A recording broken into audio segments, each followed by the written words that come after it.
Bom dia. Bom, gostaria de apresentar a vocês o formato, o padrão de vídeo HEVC, conhecido também como H265, que é um trabalho da disciplina Multimídia, apresentado pelo aluno Elbert Luiz Paulino, professor Reni Camille Herria, da Universidade Federal de Minas Gerais. Para começar, eu gostaria de diferenciar para vocês o que é a diferença entre um formato e um padrão. A gente ouve falar muito por aí, né, de MP4, FLV, 3GP e tal, mas MPEG, qual será que é a diferença entre um e outro de repente? O que é isso? Para começar, um padrão ele é um codificador-decodificador, ou seja, ele é um codec. E ele é simplesmente uma forma de comprimir os dados, analisar e transmiti-los com eficiência. Um exemplo disso é o padrão MPEG, DivX, H264, H120, etc. Já o formato é uma caixa de conteúdos. É um pacote de dados que contém informações sobre o codificador e pode apresentar outras funcionalidades, como por exemplo legendas. Exemplo de formato: MP4, FLV, AVI, 3GP e etc. Ok. Evolução dos padrões de compressão de vídeo digital. Nos anos 90, o vídeo digital passou a se fazer presente em alguns países avançados. E aí, desde então, a TV passou a apresentar uma tendência para esse novo tipo de padrão. Qual é a razão disso? Necessidade de melhorias na qualidade da imagem por causa daqueles fantasmas que eram causados pela degradação da imagem na retransmissão. E os primeiros padrões e padrões marcantes no vídeo digital é o H120, H261, MPEG, MPEG-2, MPEG-3 e MPEG-4, que é um dos mais utilizados no mundo. Aí veio o padrão HEVC, High Efficiency Video Coding, que é um novo padrão de codificação desenvolvido pela JCT-VC, em parceria também com outras companhias, que foi aprovado em 2013, a sua primeira versão. Ele utiliza um esquema de macroblocos inteligentes com tamanhos ajustáveis. Isso aumenta o poder de predição para a compensação de movimentos.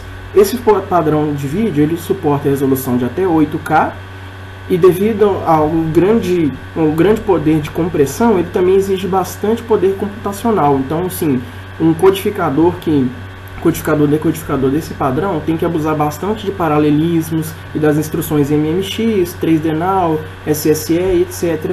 do processador. Porém, esse novo padrão de vídeo ele aumenta bastante a qualidade e ele é bem melhor para a transmissão de vídeos em tempo real. Esse padrão, assim como o H264, ele procura redundâncias espaciais e temporais através de comparações no mesmo quadro, e em quadros posteriores e anteriores também. Assim, você tem uma melhoria no Motion Vector e no Motion Compensation.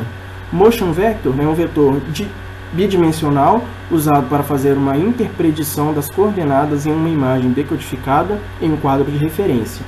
Já o Motion Compensation é uma técnica de algoritmo utilizada para tentar predizer um quadro em um vídeo dado um quadro anterior, tal como acontece, por exemplo, na codificação PCM diferencial. Bom, no mundo tem algumas projeções que haviam sido feitas e outras que se confirmaram, né? E uma delas, por exemplo, é a previsão da Ericsson, de que de 2012 para 2013 haveria um crescimento de cerca de 70% do tráfego de dados. E aí a gente pode observar que, por exemplo, a comparação entre voz e dados mesmo, voz ficou praticamente constante, mas dados subiu bastante. E isso está intimamente ligado a esse quadro esquerdo aqui, que você pode observar que teve um crescimento grande, né? Se for exagerar um pouco, exponencial. E aí você pode observar que nesse grande crescimento de tráfego de dados, em especial mobile, você tem aí cerca de 75% dos dados sendo gastos com vídeos. Então existe uma grande necessidade de se adotar padrões de compressão melhores para que você consiga diminuir a latência e possa interagir melhor e utilizar melhor também os serviços de streaming. Comparação com H264 e H265. O padrão anterior, H264, ele era um padrão bastante utilizado, contudo o H265 representa uma grande melhoria, uma vez que, utilizando a mesma qualidade, você pode utilizar no novo padrão 35% a menos de bytes. Além disso, ele possui uma taxa de compressão 2 vezes melhor do que o antecessor, permite blocos de 64 por 64 pixels, vocês vão ver aí para frente que isso é um avanço significativo e que traz grandes melhorias na imagem. Ou seja, o H265 é de 64 por 64, já o padrão antecessor era 16 por 16, e esse tamanho não variava. Além disso, o H265 possui alguns filtros adicionais que podem reduzir erros nas bordas, melhorando ainda mais a imagem. Aqui é um gráfico da relação sinal-ruído, comparando o padrão MPEG-2, H264, também que é conhecido como MPEG-4, e o HEVC, que é o MPEG-5.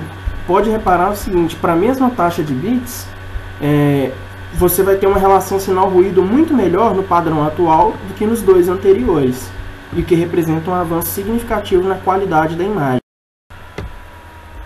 Em termos de codificação, a gente pode observar por esse gráfico que o H265 ele ocupa metade da taxa de bits do H264, que ocupava metade da taxa de bits do MPEG-2. Então é um avanço muito significativo na fluidez dos dados.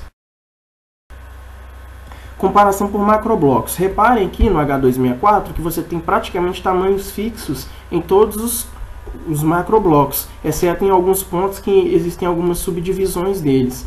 Contudo, no HEVC, você tem macroblocos muito maiores, ou seja, vão se aproveitar muito melhor de redundâncias, e em outros pontos específicos você também tem uma subdivisão. Os macroblocos do H265 possuem tamanhos ajustáveis, é bastante flexível nisso, e ele é sempre varrido em formato Z, conforme essa imagem aqui mostra. Então, se você, por exemplo, tivesse esse macrobloco aqui com esses caracteres, eles seriam varridos dessa forma, né? Igualzinho na figura anterior. E aí, você observaria uma árvore de transmissão semelhante a essa daqui. Esses macroblocos também, essa questão deles serem bastante flexíveis, é interessante em alguns tipos de imagens, algo que não era possível no padrão anterior. Esses tipos de imagem aqui embaixo, por exemplo, se você for reparar, tem pontos aqui, tem grandes... Aqui, por exemplo, você tem uma certa redundância, e aqui você tem uma redundância, mas só nessa pequena área. E aí seria interessante se o seu macrobloco pudesse se adaptar melhor a esse tipo de situação.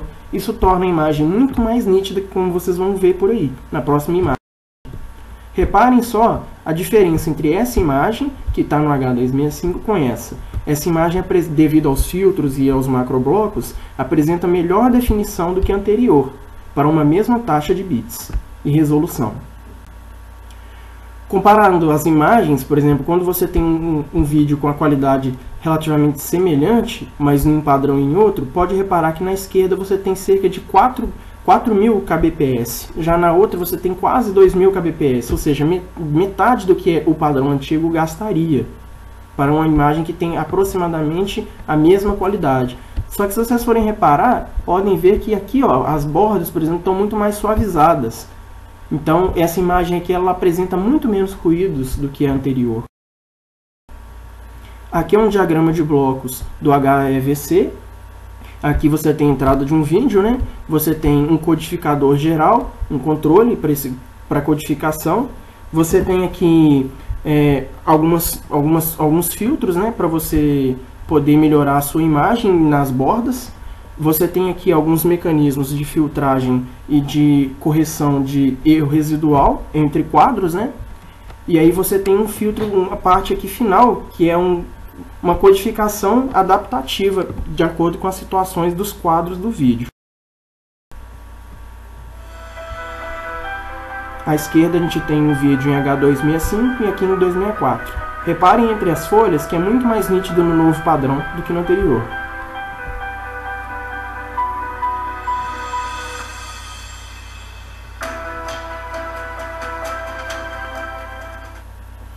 Bom, então é isso, essas são as referências principais, existem outras referências também na página da disciplina. Muito obrigado pela atenção, galera. Valeu!